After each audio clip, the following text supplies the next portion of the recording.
Então, pessoal, vamos ver a primeira questão. É uma questão, como você pode observar aqui, do período de antiguidade, né? Embora essa questão ela tenha até problema para a gente avaliar se realmente isso é antiguidade ou até parte contemporânea, porque depois a gente vai ver nas opções que se seguem ali, você pode muito bem também trabalhar com a definição de história, para o que serve a história. Então, não é necessariamente história antiga, mas como a temática que está aqui no contexto é tudo relacionado com a parte antiga, por isso que eu nomeei como período de antiguidade, tá bom? Então vamos ler aqui esse trecho, que é de um famoso, né, alemão, teatrólogo, que até foi depois vítima do próprio regime nazista, Bertolt Brecht. E ele então tem uma passagem que ele diz assim: quem construiu a Tebas de 7 portas? Nos livros estão nomes de reis. Arrastaram eles os blocos de pedra? E a Babilônia, várias vezes destruída, quem a reconstruiu tantas vezes? Em que casas da Lima Dourada moravam os construtores? Para onde foram os pedreiros na noite em que a muralha da China ficou pronta? A grande Roma está cheia de arcos do triunfo. Quem os ergueu? Sobre quem triunfaram os Césares?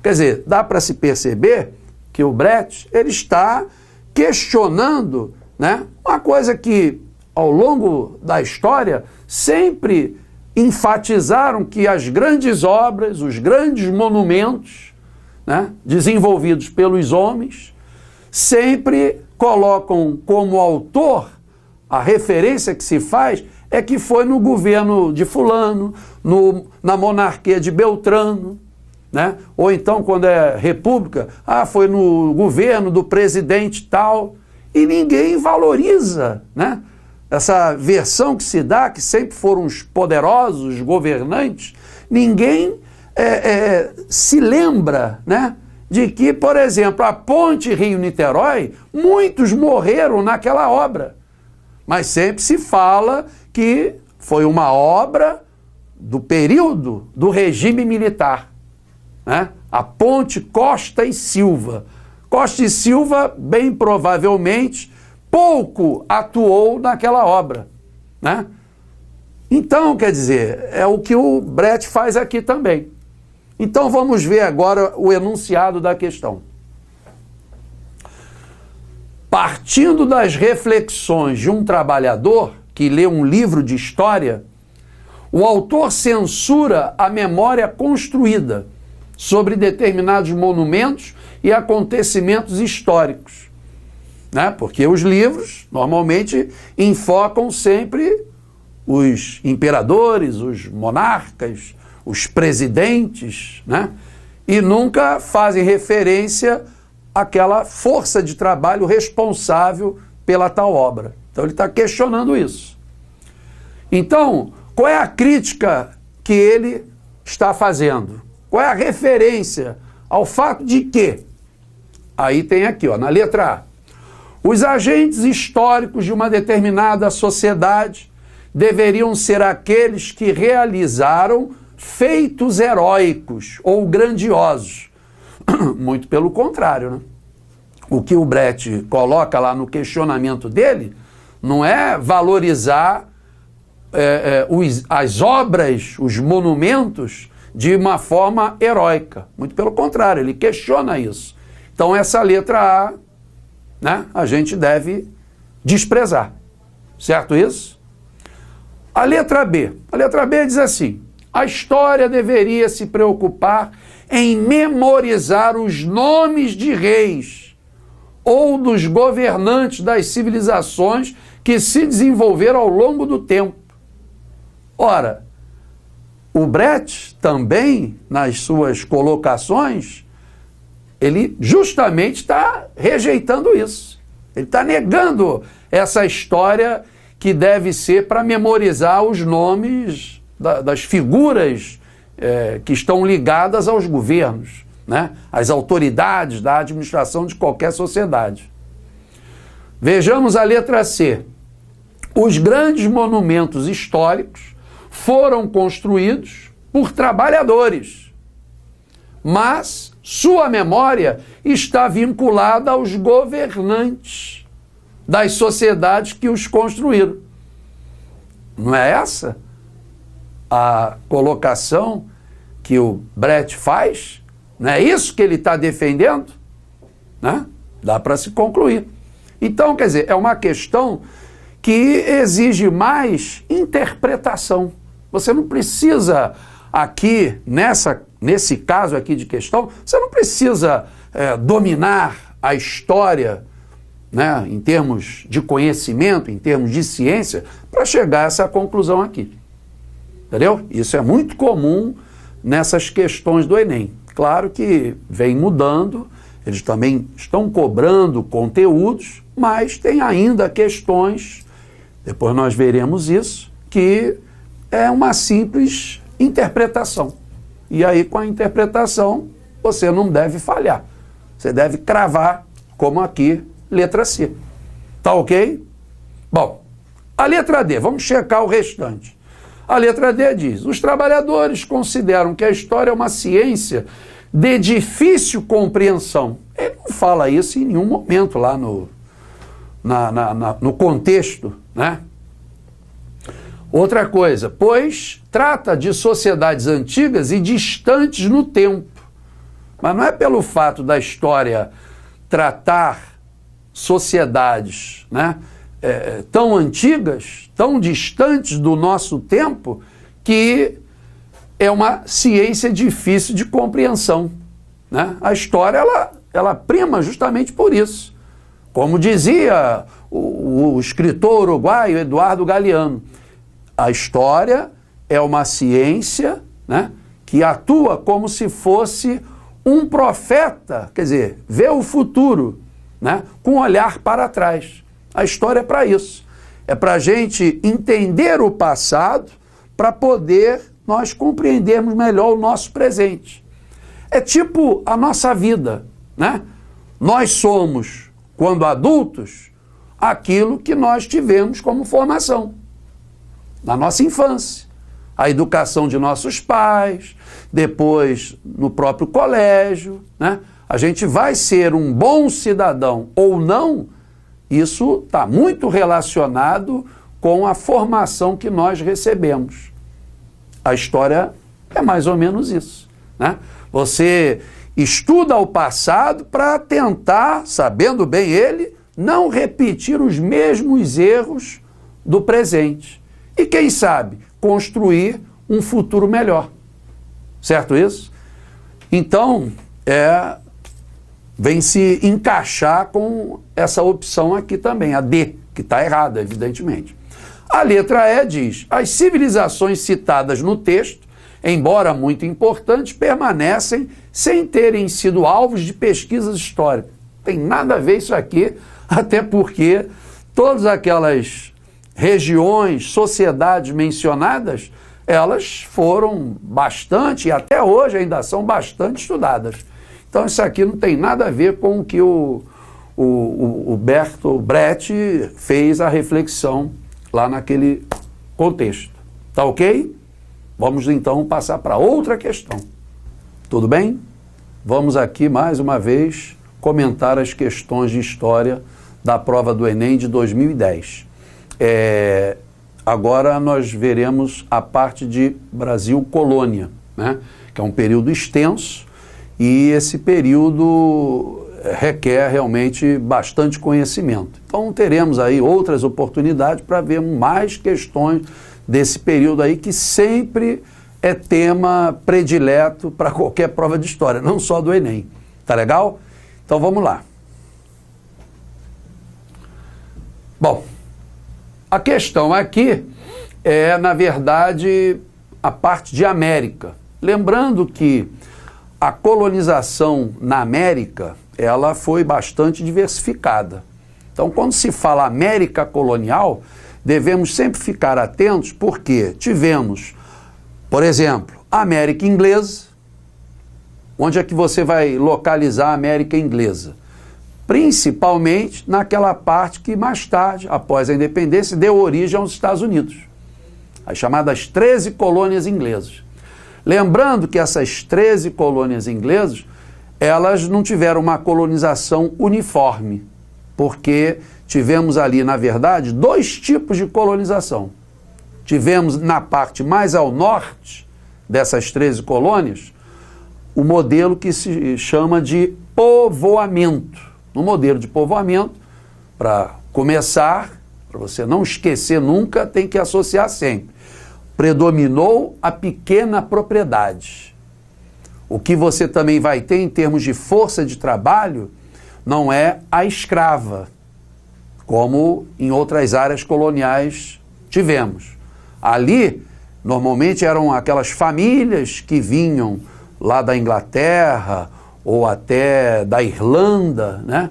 E vinham com um propósito de fugir realmente por motivo político, por motivo religioso, por exclusão econômica também, lá da Europa, e o objetivo deles era justamente fincar o pé ali na América. É importante lembrarmos que a América foi um continente colonizado por vários países lá da Europa. Então, por exemplo, quando se fala América Inglesa, temos que associar com a ocupação que ingleses, irlandeses, principalmente, fizeram naquela região que depois ficou conhecida como Estados Unidos. Ali, no século XVII, começaram a ocupar aquela área e ali se formou aquilo que ficou consagrado como 13 colônias inglesas. Sendo que, nessas 13 colônias inglesas, tivemos dois tipos de colonizações. Tivemos a colonização de povoamento, mais ao norte dessas 13 colônias, e a colonização de exploração, a parte sul das 13 colônias. Na parte norte, né, as chamadas colônias de povoamento, tivemos um modelo de produção, de sociedade muito parecido, principalmente a sociedade, como aquela que existia pela Europa. Normalmente o pessoal que ocupou aquela região era gente que fugia por motivo político, intolerância com relação ao rei, por motivo religioso e também até por exclusão econômica. Então esse pessoal que foi ocupando aquela parte, que deu origem ao modelo de povoamento, esse pessoal tentava organizar naquela região aquilo que tentavam pôr em prática na Inglaterra, mas não conseguiam. Entendeu? Então esse pessoal fez daquela região aquilo que ficou consagrado como Nova Inglaterra. Eles queriam colocar ali naquela região toda uma prática que eles gostariam de fazer na Inglaterra, mas não conseguiam, né? Por uma série de motivos. Então eles vão para aquela área, aproveitando que o clima daquela região é igual ao da Europa, o clima é um clima temperado, né?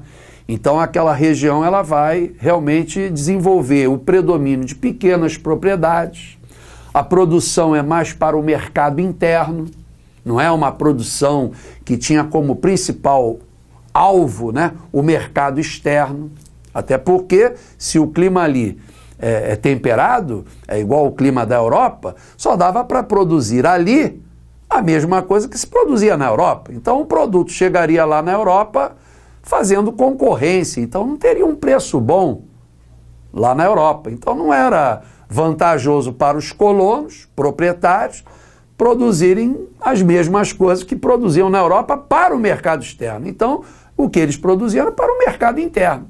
E com isso, você vai ter um certo acúmulo de capitais por parte desses colonos. Então, você vai ter mais riqueza girando dentro do mercado interno. Por isso que ali naquela parte de povoamento, você vai ter um capitalismo já em pleno desenvolvimento, certo? Bom, já na parte sul, ali das 13 colônias, né? Ali foi uma área como uma colonização tradicional, como em outras regiões da América, ou seja, colonização de exploração.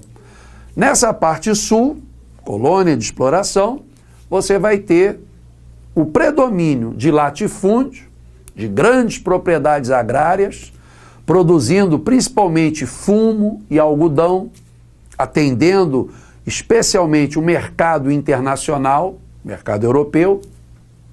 Você vai ter o predomínio da mão de obra escravizada, elementos que eram capturados na África eram vendidos naquela região, na parte sul, entendeu?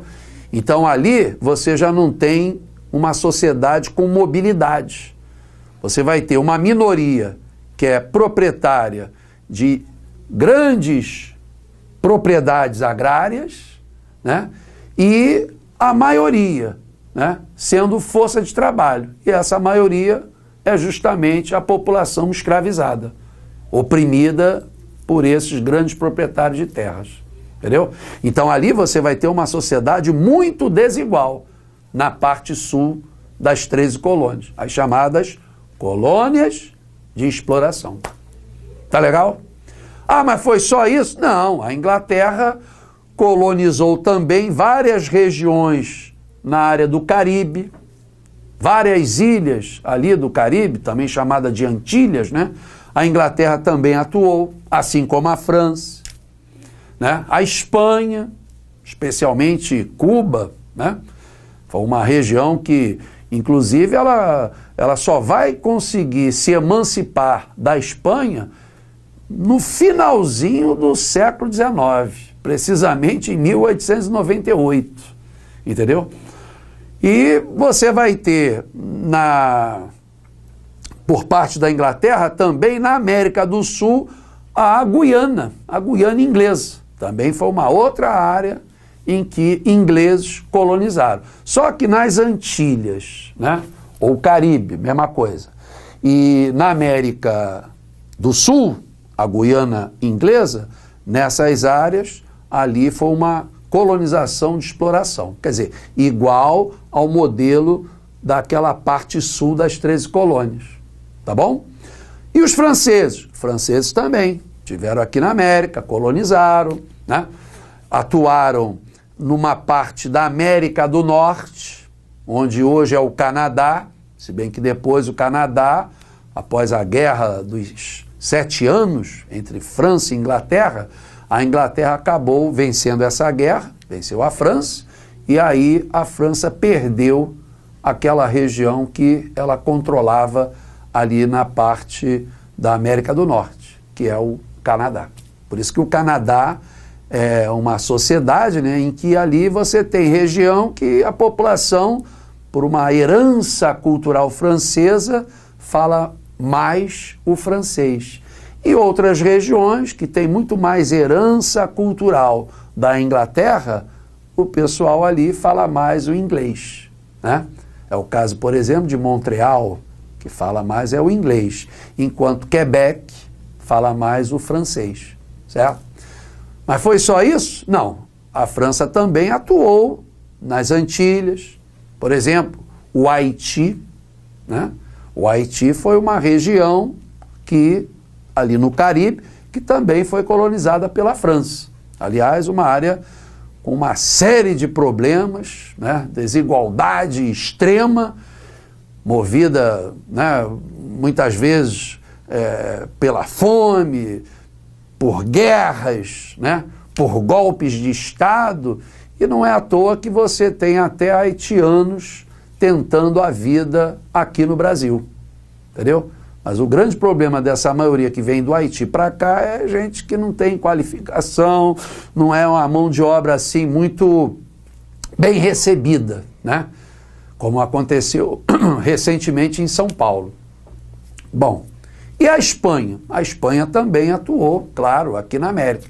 Aliás, a Espanha pegou a maior parte do continente americano, né?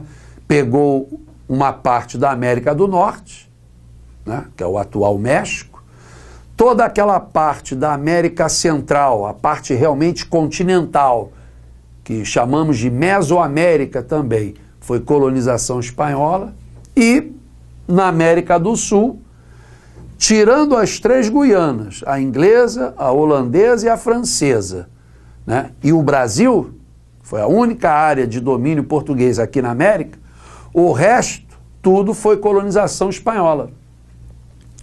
As atuais nações Argentina, Uruguai, Chile, Equador, Bolívia, Colômbia, enfim, todo o restante dessa América do Sul, tirando as 3 Guianas e tirando o Brasil, o restante foi tudo colonização espanhola. Você vê isso até pela língua, né, que é utilizada por esses povos, por esses países, né, é o castelhano. Então, o Império Inca, que corresponde principalmente aos territórios da Bolívia e do Peru, chegou a englobar enorme contingente populacional. Quer dizer, aqui você já tinha uma organização citadina, quer dizer, cidades, com muito mais prédios, com um sistema de trocas, né? Então era uma área realmente com mais concentração de pessoas. Cusco, a cidade sagrada, era o centro administrativo, quer dizer, como se fosse a capital, né? Com uma sociedade fortemente estratificada, quer dizer, não havia mobilidade, quem era camponês morreria camponês, né? Era quase que impossível, né, deixar de ser camponês para fazer parte de uma outra classe, né, de uma outra estratificação da sociedade. Artesãos, né, nobres, sacerdotes, funcionários do governo, escravos, como eu tinha falado antes, e guerreiros, soldados, né? A religião contava com vários deuses. Isso aqui a gente dá um nome, né? Que é o politeísmo, crença em vários deuses. E a base da economia era a agricultura, né? E o principal cultivo ali na região do Império Inca era a batata e o milho. Produtos que, inclusive, com o tempo da colonização, você vai ter também esses 2 artigos sendo levados para a Europa. E lá na Europa perceberam, principalmente a batata, que é uma raiz que é de fácil plantio. Praticamente não tem terreno ruim para cultivo de batata. E com o tempo, já no século XVIII, XIX, até hoje, né, a batata se tornou um alimento quase que universal. Eu até costumo dizer que a batata é um alimento bem democrático. Por quê? Porque não há diferença de classe, né? Na verdade, todos consomem a batata de um jeito ou de outro, mas é realmente uma democracia, o alimento da batata, né? Porque o pobre come batata, o classe média idem, o rico também idem, né? Então, por isso que eu denomino de alimento democrático. Mas por quê? Porque é um produto relativamente barato, né? Quase todo mundo realmente tem acesso à compra desse alimento. Mas por que ele é barato? Porque realmente não tem grandes problemas para o seu cultivo. E isso foi levado para a Europa, no momento que os europeus, espanhóis particularmente, começaram a ter os primeiros contatos com essa região aqui do Império Inca. Tá bom? Bom, passamos agora para o enunciado. Bom, aí ele diz assim, com base naquele contexto que foi colocado, que a gente já viu, aí diz, a principal característica da sociedade inca era, quer dizer, lá no próprio contexto, a gente já captou as principais características dessa sociedade. Então vamos ver aqui, ó. A letra A diz, a ditadura teocrática, que igualava a todos. Não igualava a todos. Não havia diferença de classes, não havia gente da nobreza, não tinha o soldado, não tinha o pessoal da nobreza, não tinha um sacerdote, então não era a igualdade de todos. Existia até de uma certa maneira, várias crenças, vários deuses, entendeu? Mas isso não levava a igualar todos os indivíduos daquela sociedade. Então essa daí descarta-se. A letra B diz, é sempre bom quando a gente está lendo as opções, a gente sempre repetir o enunciado, que aí você capta melhor o que está na opção. Então, repetindo, a principal característica da sociedade inca era a existência da igualdade social não. O próprio texto, né, condena isso. Diz ali que há uma divisão, uma separação, quer dizer, vários componentes naquela sociedade. Igualdade social é quando você tem numa estrutura comunista, onde todos são comuns, né? Aí é que você tem igualdade social. Por falar nisso, é sempre bom lembrarmos que, às vezes, em várias opções que a gente observa por aí, muitas vezes o pessoal confunde, né? Quando fala igualdade social, é isso que eu estou dizendo aqui, é sociedade comunista, que é muito mais na teoria, né? Porque na prática mesmo a gente nunca teve uma sociedade verdadeiramente comunista. Só os povos, por exemplo, da América portuguesa, da América pré-cabralina, né? Quer dizer, antes da chegada da expedição de Cabral e depois de outros. Os povos aqui que realmente viviam numa sociedade igual, né? Não havia diferença de uma classe para outra, todos eram iguais. Aí você fala igualdade social.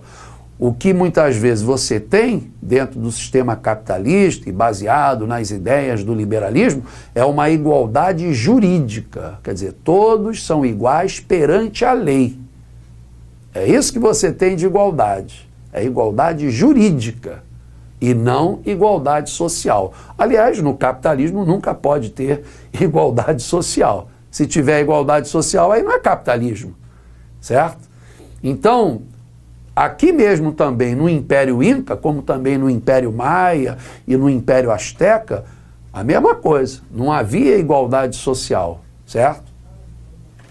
Por isso que essa parte aqui está errada. A coletivização da terra, quer dizer, o trato da terra era até coletivo, apesar da terra como um bem ficar sob o controle da figura maior que era o imperador.